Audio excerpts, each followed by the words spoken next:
Hi, I'm Mrs. McDonald and I'm at school and I borrowed a book from a math teacher. It's called The Math Curse and it's by John Ciska and Lane Smith. And I have to read it really fast while I have the chance.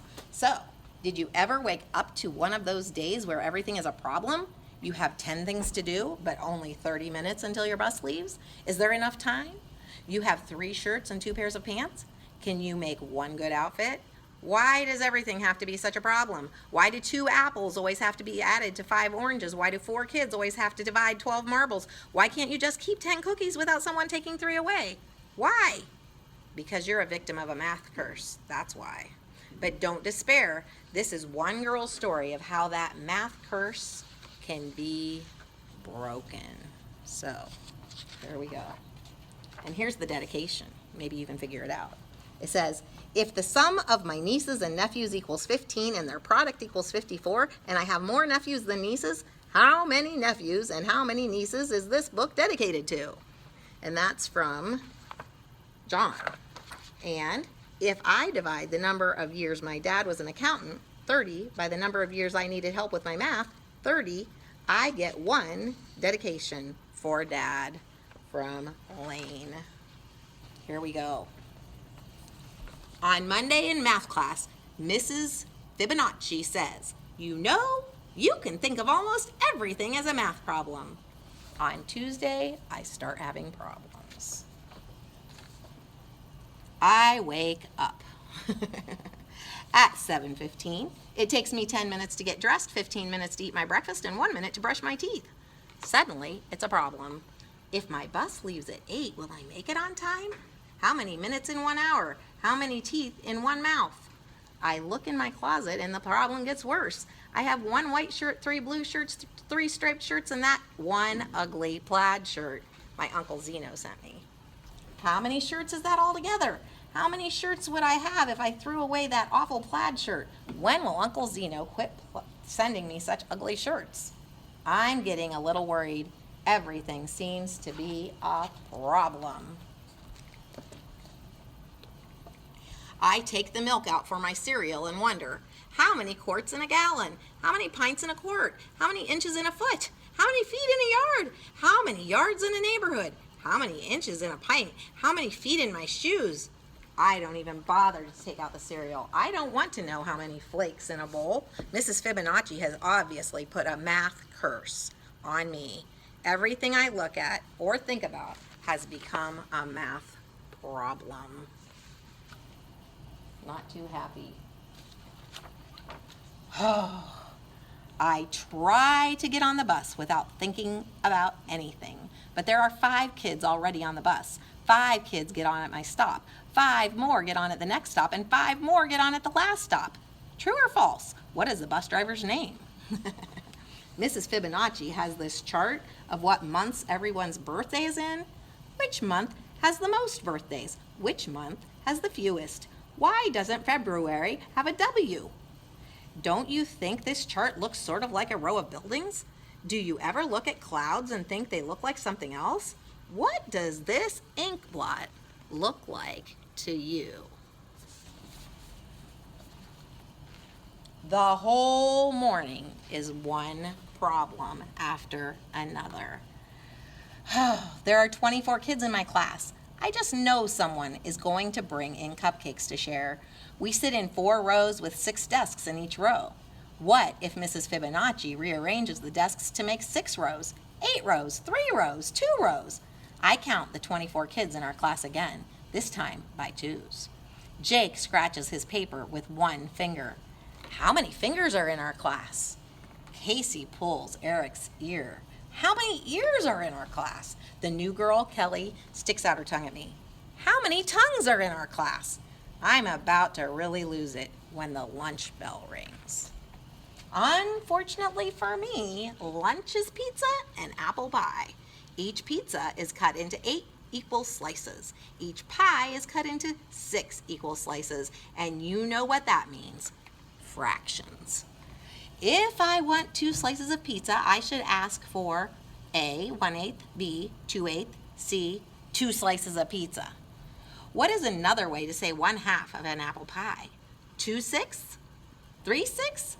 La moitié de un tarte aux pommes. Which tastes greater? A, 1/2 a pizza, or B, 1/2 of an apple pie? We haven't studied fractions yet, so I take 12 carrot sticks, 3 at a time, and eat them 2 at a time. In the afternoon, every subject is a problem. Social studies is a geography problem. The Mississippi River is about 4,000 kilometers long. An M&M is about 1 centimeter long. There are 100 centimeters in a meter and 1,000 meters in a kilometer. Estimate how many M&Ms it would take to measure the length of the Mississippi River. Estimate how many M&Ms you would eat if you had to measure the Mississippi River with M&Ms. Bonus, can you spell Mississippi without any M&Ms? English is a word problem. If mail plus box equals mailbox, does lipstick minus stick equals lip? Does tuna fish plus tuna fish equal forna fish? Phys ed is a sports problem. In 1919, Babe Ruth hit 29 home runs, batted 322 1,000ths, and made $40,000. In 1991, the average Major League Baseball player hit 15 home runs, batted 275 thousandths, and made $840,000. Circle the correct answer. Babe Ruth less than the average modern baseball player. Babe Ruth greater than the average modern baseball player. Babe Ruth equals the average modern baseball player. In art, we finally got to relax with a connect the dot picture. Here is my picture. Too bad it turns out to be a connect the ancient Mayan numerals picture.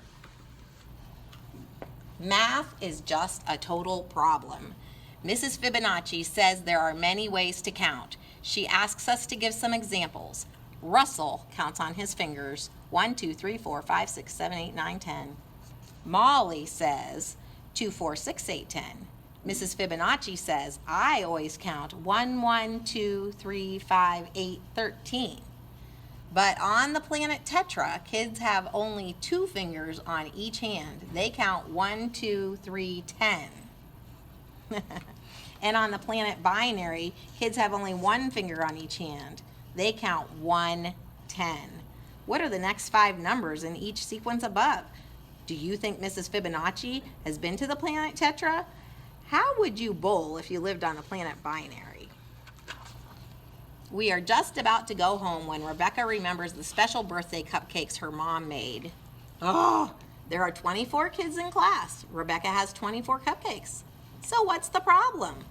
Rebecca wants Mrs. Fibonacci to have a cupcake too. Everyone is going crazy trying to figure out what fraction of a cupcake each person will get. I'm the first to figure out the answer. I raise my hand and tell Mrs. Fibonacci I'm allergic to cupcakes.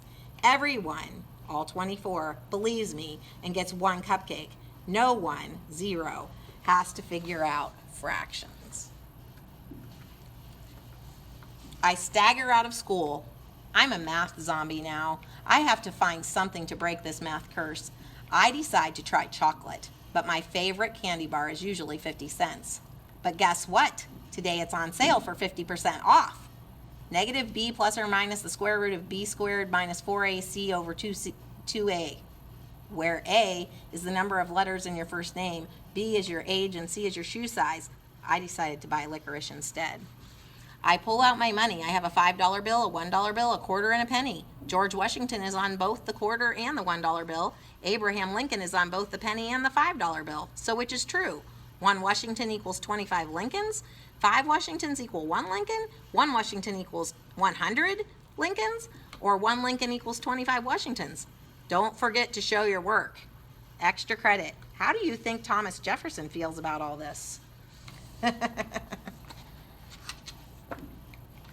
I am now a raving math lunatic.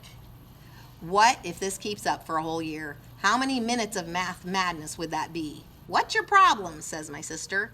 365 days times 24 hours times 60 minutes, I snarled. Dinner brings no relief.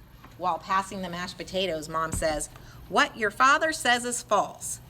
Dad helps himself to some potatoes and says, what your mother says is true. I think about that for a minute. If what mom says is true, then what dad says is false. But if what dad says is false, then what mom says isn't true. And if what mom says isn't true, then what dad says isn't false. But that can't be true because he says that what mom says is true, and she says that what he says is false. Can that be true? I think about it. Then I think about it some more, and then I think I better go to bed. I undo 8 buttons plus 2 shoelaces. I subtract 2 shoes. I multiply times 2 socks and divide by 3 pillows to get 5 sheep, remainder 1, which is all I need to count before I fall asleep. Then the real problems really begin. I dream I'm trapped in a room with no doors or windows. The room is covered with a lifetime of problems. I have only one piece of chalk. How do I get out? I'm about to give up and die when the answer to my problem comes to me. Fractions. I break the chalk in half. Then I put 2 halves together. 1/2 plus 1/2 equals 1 whole. I put the hole on the wall and jump out. I'm free. I wake up Wednesday morning at 7:15. It takes me 10 minutes to get dressed, 15 minutes to eat my breakfast, and 1 minute to brush my teeth. My bus leaves at 8 o'clock. What time will I be ready? 7:41. No problem. I've broken the math curse. I can solve any problem, and life is just great until science class when Mr. Newton says, you know, you can think of almost everything as a science experiment. Oh no. Well, that was a long book. I hope you liked it though. It was pretty interesting, wasn't it? I'll talk to you later. Bye.